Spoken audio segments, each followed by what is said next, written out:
I'm Adam Clark, And I'm Alex Petroyama. and this is Safe and sound. Dude, since our last episode, it's been a lot's happened, man. Brother, the beautiful gift with you is that we are constantly gifted a lot. And the responsibility of that and transforming it into having a good time, enjoying the moments, really understanding that quality of life has always been a gift you and I have shared with each other. So it's great to be back. It's great to be doing the work again, expanding the consciousness and moving through what we need to move through today. I think it's interesting though, man. I mean, for you, the start of the summer, you started a park yoga series. You've been, you have baby Atreyu growing bigger and bigger. And, every day he's changing a little bit by bit with it, which is amazing. You had your birthday. That's an amazing thing with it. And it's just like, it's cool to see how impactful this summer has been on your life. That's right, brother. 39, moving more divine. I think that's been the fun part. 38, feeling great. 39, more divine. And I think just right on the precipice of moving into my 40s, I think this is really the moment of completion, understanding, where the 30s started, the dirty 30s, moving into a very complete and holistic way of understanding what these last 9 years have really brought. The Park Yoga series has been absolutely incredible. There's no greater temple studio than being, especially here in Toronto, at some of the most beautiful parks in the world. Coronation Park is absolutely lovely by the water every Wednesday at 6:30. And then evolving from that location to Fridays at 4:30 at Trinity Bellwoods has just been remarkable. The community has grown. We're seeing about 30 to 50 people now, each and every time. And the gift of that is just about breathing in what the earth is breathing out. Really, when we talk about grounding, everyone being grounded, connected to the earth, getting out of their condos, getting out of their apartments, getting out of their homes, coming out to the park. And then we offer eye masks to everyone to really bring the pratyahara to the pranayama and to the asana, which is to say, bringing eye masks, which is going inside with your senses, to the breath work and to the movement. And the reason for this is because the present moment is always here. But when we look with our eyes open, we're actually, hundredth of a millisecond behind because we're always processing what we see. And so in order to really understand the direct experience of the moment, we have to close our eyes because it's the only way to see what is actually happening. And that's our presence. I forgot how much I missed. It's been a few months. I mean, when you lost your job, I felt sort of like a ripcord was happening in my life because I was going to hot yoga every day and doing yoga and breath work and other stuff. I had a lot going on in my life. And I remember when I first went, and I talked about this on the first episode, and held a position and started my journey into yoga and consciousness and breath work and, the experiences that you've taught me over the past 2 years. I remember looking at it and realizing in so many different ways how much I needed it, how much I needed to take a deep look inside of myself and truly understand what was going on. And this summer, I've had some time away. There's been some family stuff. There's been other things with it. Life comes around again and again. But God, the lessons, man. It must be so cool to teach those life lessons to people and to see that impact spread out again and again and again and ripple outwards. Because you're not just teaching yoga. You're teaching, consciousness. You're teaching breath work. You're teaching stress management. You're teaching life improvement. I always tell people, it's funny, I fight in this touched on it last week. I fight in armored combat. And one of the big things is that when we sit inside the armor, your breath is the most important thing. If you breathe really fast, the CO2 builds up, you panic and you pass out because the armor compresses your CO2 buildup. And everyone's always like, how do you last so long? I'm like, oh, I do yin yoga. I did breathwork. I have a 40-hour certification in yin yoga teaching from my friend Alex. And they're like, that works? And it's like, works up to a point. When someone's running at you with an axe, you breathe a little bit farther. But and when they put on the helmet and you're breathing deeply with it, that's something that you'll take with you for the rest of your life. That's right, brother. We say in martial arts that martial arts begins at the end of the fight. And what we call martial arts in this context is your yoga, which is when they're running at you with that axe.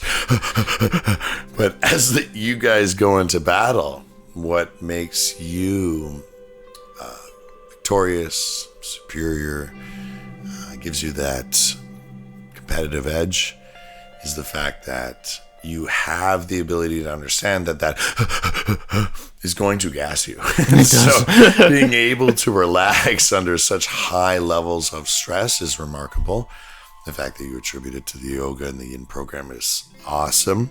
We do have a new one coming up in November, which again, we'd love you to be a part of, because again, as you know, it's not about becoming a teacher. We call it a teaching program, but it's about understanding the teaching. And the more you practice the teaching is the remarkable part where you were talking about, like this consciousness.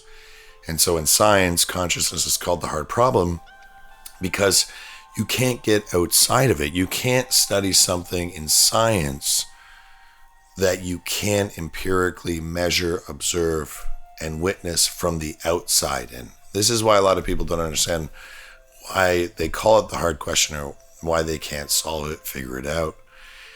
It's because how do you figure out something you're in and you can't get out of? So imagine an infinite ocean, meaning there is no edges, there's no boundaries.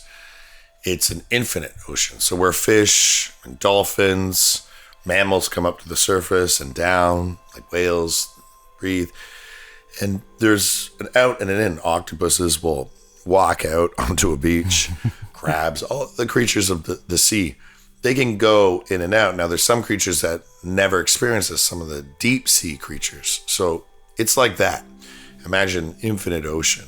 And every fish has never, ever, ever known anything but water. And this is the comparison to consciousness. So there is no way out of what you're in.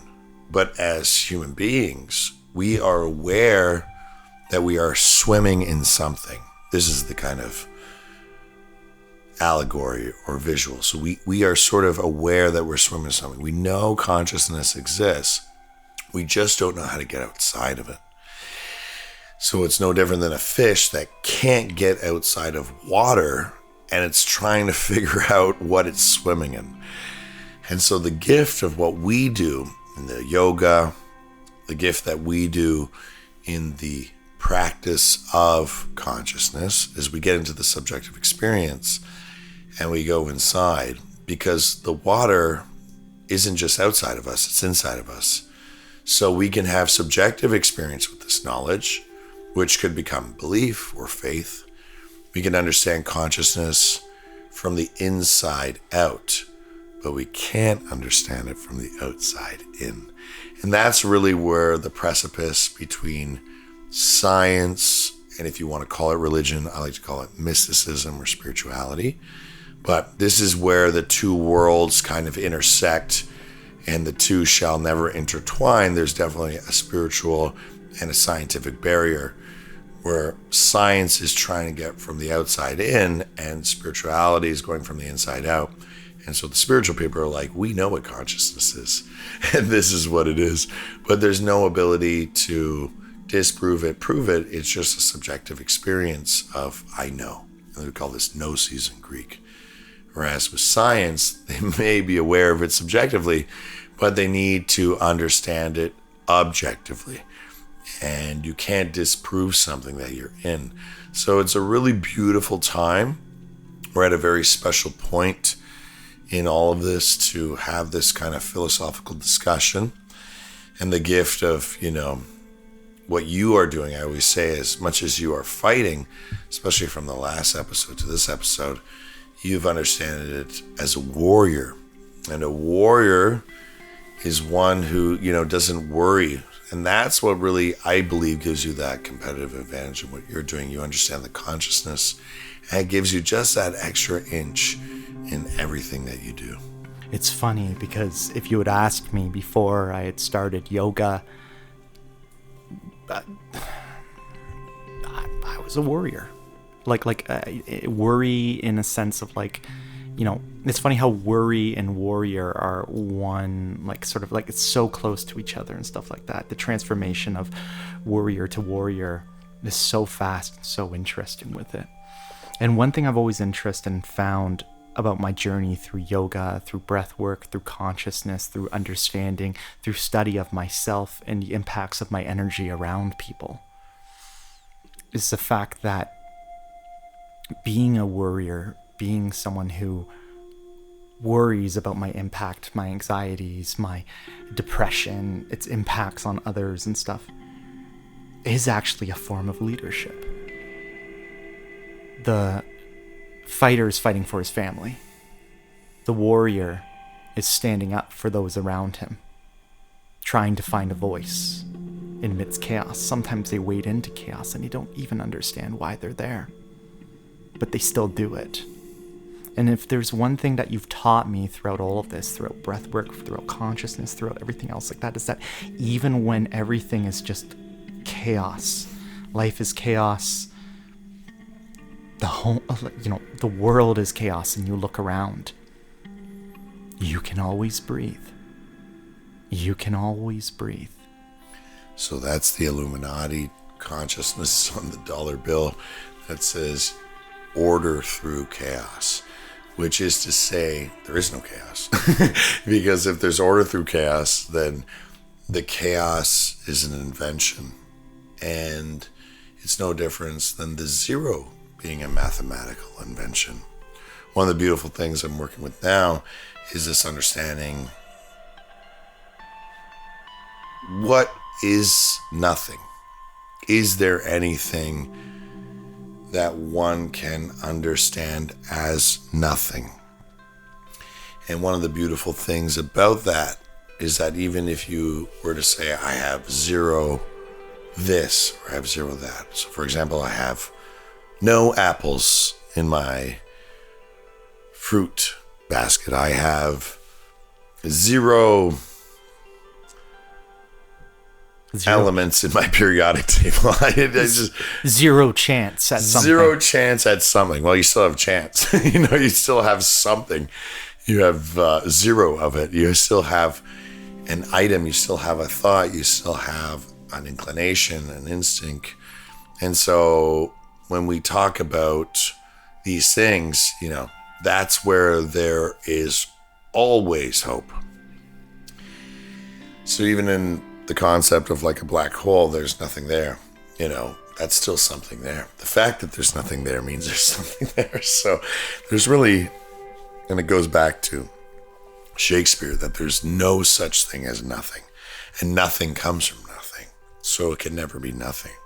I love that in a sense where it's like, it brings me back to pivotal points in movies or other stuff where, let's talk Han Solo and the Millennium Falcon. They fly into this asteroid field and they're trying to escape the Death Star, the Imperials. They're trying to fly through this hopeless area. And C-3PO's like, the odds to this are 7,800 and something else to 1. And Han Solo's like, never tell me the odds. And he flips over and they go through. And it's such a metaphor and such an amazing moment in cinematic history, which speaks to me so much because, I'm a film major. I work in film production. I look at the stories of this lifetime. I look at films and how they speak to a generation. And I can't wait for if I have a kid, hopefully it's when, and I get to one day sit with them and watch that scene in The Empire Strikes Back and say to them, what did you learn? And pause it for a moment and be like, no matter what the odds are, even if someone says you have zero chance, you can always try. Even if it seems like the odds are stacked against you, standing up for what you believe in and fighting is transformative. Because the only way out is through. Not the only way through is out. So the only way out is through the asteroid field in this metaphor. And I think the key to what you're saying always is like whenever we are presented with a problem, there's another beautiful line that it goes, it's always impossible until it's done. Yeah. It's always impossible till it's done. There's always one in whatever the outcome is. That's our lottery. That's our lottery. 1 in 400 billion. One in this, but there's still always the one. And this is what we're going to be discussing as we start to move forward, as I continue to explore the consciousness, because what we are discussing is moving through an issue, through a problem. This is where, like you said, the warrior, fights for what is right. And it's sort of something where you said, like, the fighter fights for his family. It's something's being taken away, so they fight. It's like a natural, it's basically reaction. You fight because, you fight. But the warrior chooses to fight. It's not a reaction. So there's a higher sort of calling, there's a higher sort of moral, ethical obligation to defend. And the only way out is through, is really going into a position of understanding that, all right, let me put it this way. When I was a kid, we had a book, and the book was called Going on a Bear Hunt, which is probably a book that would never be given to kids in this day, because it's a different culture, it's a different climate. So for those who don't know this story, it's a very old story, and if you've never heard it before, just be patient with me, because we're not actually talking about hunting bears. But back in the day, when I grew up, this was a story you told children that we're going on a bear hunt, so we're going to kill bears. So not that we are actually saying this in the literal sense, but in the more allegorical sense. Let's say the bear is, what we fear. So we're going to face our fears. So actually, it sounds kind of funny that our parents made us fear bears back in the day. Be afraid of bears, and here's a child's story that's going to help you understand. We're going to go hunting for them. We're going to actually pursue. So we're not going to call it a bear anymore. We're going to call it our problem. So we're going to update it for the year 2025. Going on a problem hunt. We're going on a problem hunt. There was actually a little song for it. We're going on a problem hunt, and you slap. Gonna catch a big one. So we're going to catch a big problem. What a beautiful day. And we're not scared. And then as you clap and then you go, and then the teacher of the story, if it's a storytelling orally, but there's also written books, it's like, oh no, some big tall grass. We can't go over it. We can't go under it. Oh no, we have to go through it. And then it goes, going on a bear hunt. And then you go again. And so the next person then goes on the next one, and the whole circle sings in unison. And they go, oh no, some big tall rocks. We can't go over it. We can't go under it. Oh no, we have to go through it. And there's Han Solo's asteroid belts. See what I mean? Like, it's so funny to see how George Lucas drew from all of these different things. And before him, and he gives that credit to Joseph Campbell, which was one of the greatest, PhD teachers of Eastern mysticism and consciousness as an intellectual for the West. And so this idea is you have to go through it, because if you go over it, you're not learning the lesson.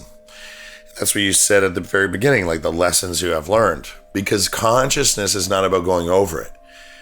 Because you can't go over consciousness. You can't get outside of it. And you can't go under consciousness, because you are consciousness. You can't get under it. You can't remove that thing. You can't remove the water from the fish. Can't remove consciousness from this conversation, from what people are hearing, what people are seeing, whether they are awake to it or not, like the Matrix. Yeah. It's all around us. And these are the people we're trying to help, right? As Morpheus describes Neo. However, these very people that we are trying to help are also our enemies because they're still plugged in. They have not been unplugged. And because of that reason, and again, watch the parable unfold. But the idea here is we have to move through it. And the understanding of that is we have to move through consciousness to understand consciousness. And we're not trying to prove anything to anyone. And one of the beautiful things when you really start to self-realize is that you have nothing to prove to anyone. And the last person that you have anyone to prove to is yourself. And that's why, again, you have to move through it. You can't go over it. You can't go under it. Oh, no. That's the hard part. What's the last person you got to prove it to? You got to go through it. You got to go through it for yourself. It's the only way to truly know. It's interesting. I've been working on parts work recently in therapy, and I keep coming back to the inner child at the center of this castle. My mind, how it works is it's like Helm's Deep. We have in Lord of the Rings, we have these massive walls. We have the inner citadel. We have the warriors, which are all different parts of my personality. And at the deepest, most inner core is like the families or the children, because they have to go into the caves of the castle. They have to stay in there. They have to be away from the orcs, because when the orcs climb the walls and they move through the castle, maybe they have a chance of escaping in that dark little cavern in the corner, secluded away from the war. They have to be protected. They have to be protected. But the thing is, my bullies aren't around anymore. The war has ended. The soldiers are still up on the battlements. They're still standing there. They're still looking down. And the families, the children, are stagnated in this tunnel because we never know when they're going to come back again. But the thing is, like what you said with going on a bear hunt, they need to leave. They need to leave. They need to see sunlight again. They need to see that the world moves on. We need to be able to move on in life, grow, and not be afraid. Yes. And when you brought it up to, talking about bears, and talking about the fear, our parents installed us with a fear of bears. Now, bears are these lovely creatures. Yeah, bears are these. Zero fear. It's actually inappropriate to make children fear bears right now.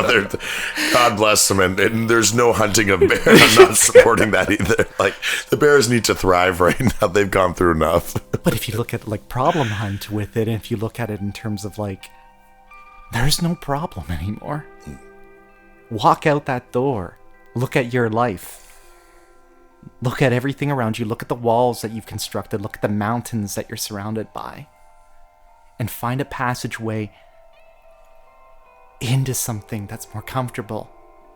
Look at yourself and say, am I truly happy here, or is there more out there in the world? Right, and that's where it's like there's like we say, don't work hard, work smart. And now what we're really talking about is working spirit, not smart. It's another level. And so what you're talking about is your spirit. Your spirit is a warrior. My teacher, Uncle Jeff Bean, he said to me, a soldier is commanded. Like, that's the role of a soldier, to take commands. But a warrior is uncommanded. And the uncommand means they don't take orders. If a warrior doesn't want to do something, they're not going to do it because it's their choice. And that choice is made out of love. So the difference between the battle between a soldier, and again, this is not a judgment state. No. This is the difference between having a hierarchy, which is what a soldier abides by. Good, bad, right, or wrong, doesn't matter to me. And I appreciate the very freedom for all those who sacrificed. A warrior is not a mercenary. A warrior is not being paid for what they do. A warrior is one who fights the fight because it is their duty to fight. And that warrior is what we talked about from the very beginning. Arjuna, which is unbeknownst to most people, and this is why we have such crosstalk between Buhurt, martial arts, yoga, and how it all kind of falls under the umbrella of consciousness. Because unbeknownst to many people, yoga, the first time it was written, codified in a book, it was written in Sanskrit, and it was written in the time of BC in a book called the Bhagavad Gita. The Bhagavad Gita was where we got to see, or, see by reading, by understanding it was spoken before, but we actually have yoga codified called Kriya Yoga. And this yoga was codified through the relationship between Krishna and Arjuna, which is the same story of Buddha and the same story of Christ. It's a very, very similar story. That's why each of them have a indirect relationship to what we call yoga, because that consciousness started in the east. Just like the sun starts, we call it starting, over the Pacific being the biggest ocean in the world.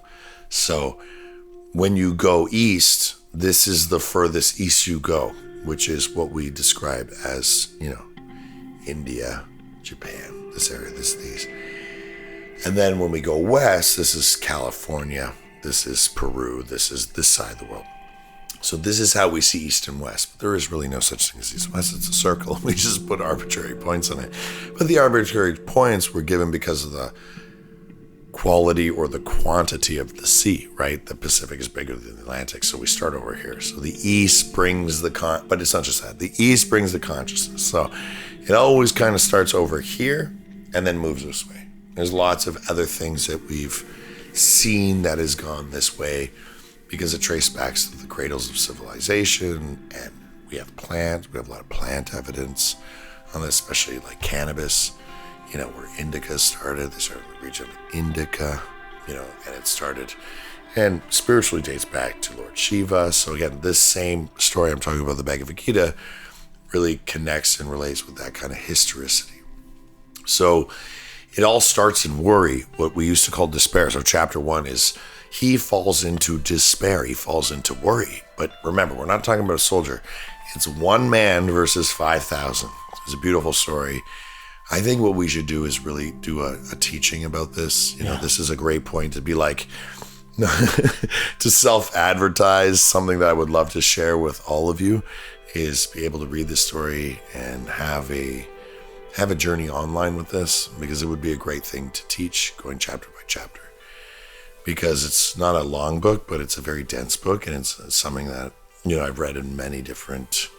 Because it has to be interpreted. So it has to go from Sanskrit, which is this dead language that has no spoken. It's not like Greek or Italian or French. It has no one speaks Sanskrit, so it has to be interpreted by academics. It's really cool to read different variations of the same truth. Yeah. But once you read so many interpretations of the same truth, you kind of understand what the consciousness, what it was trying to teach, what it was trying to say back in the day. And so it's a beautiful journey through this. Is it starts with despair, which is what we're calling worry. You start with worry, you start with anxiety, and then you go, I'm going to turn to yoga. So Arjuna turns to God, and that's yoga. So he turns to God. And what does God do? God gives him God, which is he gives him yoga. He says, this is the thing that is God. This is the thing that will bring you to me. This is the thing that you will find.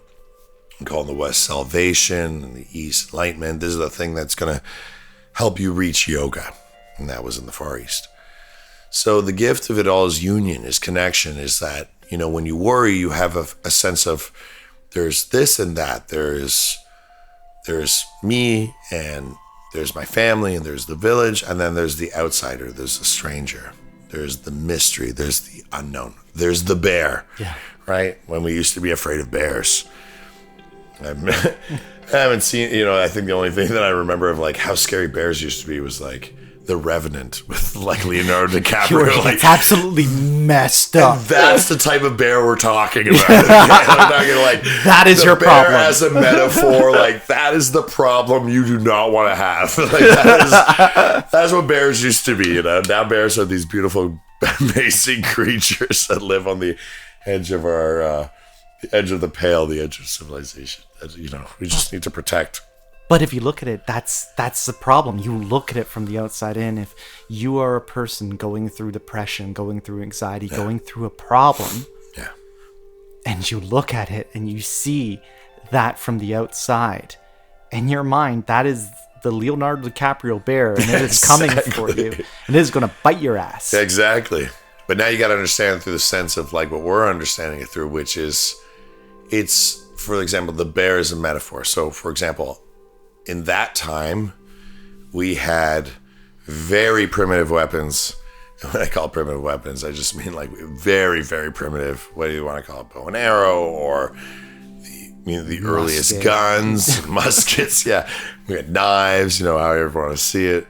But when you look at it in a modern thing, we got missiles, we got atom bombs. Like, if we really wanted to fight a bear, we have modern warfare, and it's again a metaphor to say we have the ability to not just handle our problems, we have the ability to go through it.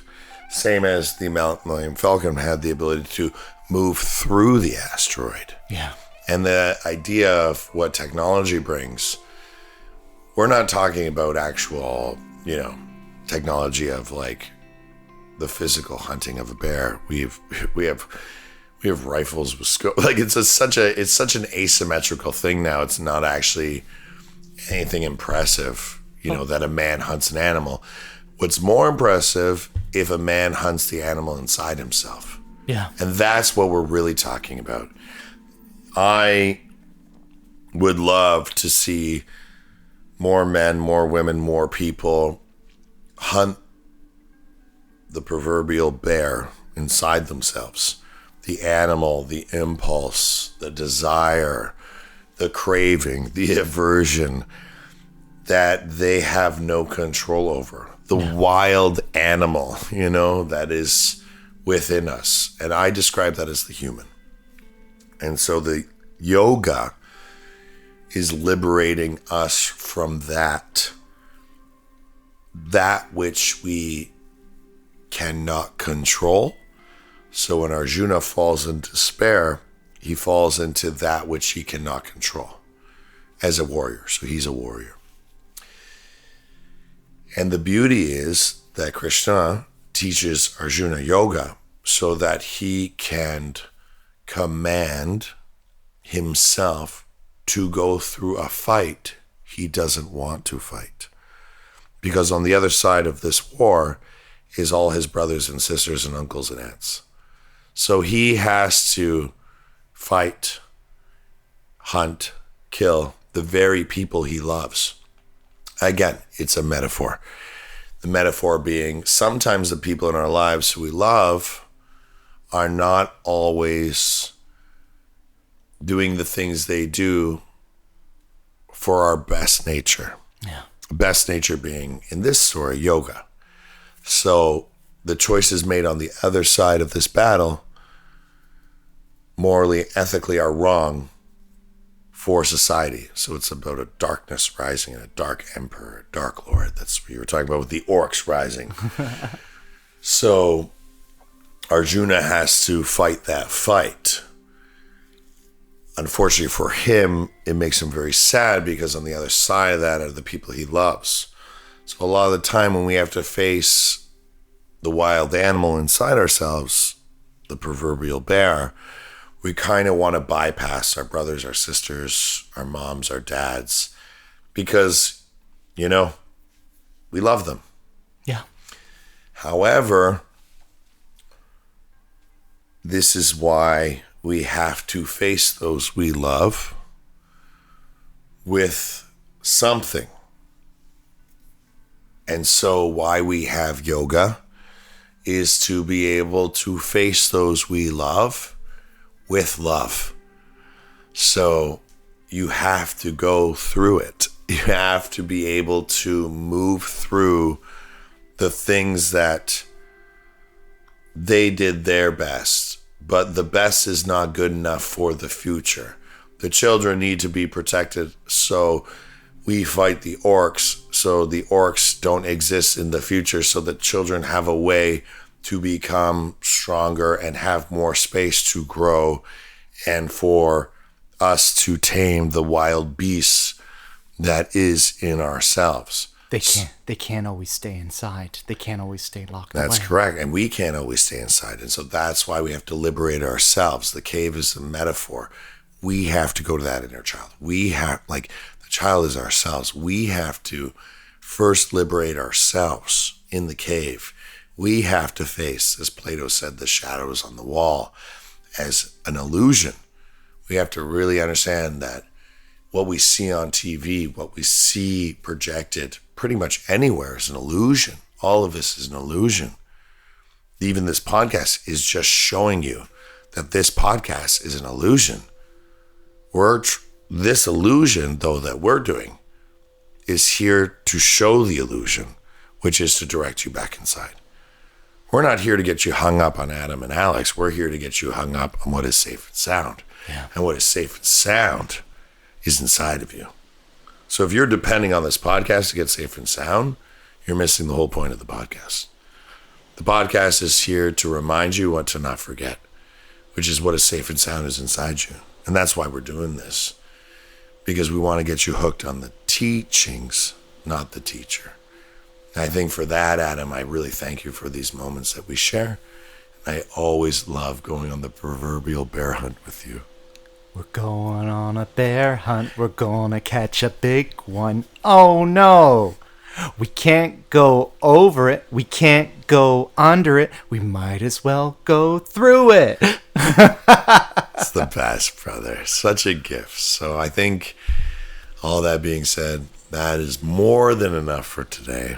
I think I would just love to leave people just on a little special thing that we like to do in yoga in the park. We just take our hands together as if we were doing a prayer. We just rub our hands together. And as you rub our hands together, it's like creating a fire, ancient, primitive fire with stick and bow to create a spark. And this is your haptic system. So when we activate the hands, when we stimulate this energy, our brains start to light up. So we start to become more awakened. So again, just keep rubbing your hands together. Then we're going to go a little bit faster, a little bit faster. Let's get that spark going. 5, 4, 3, 2, and then we just open it up. As if we're holding a ball. And as we just keep our hands open, just feel the feeling between our hands, the feeling of this moment, the feeling of what is.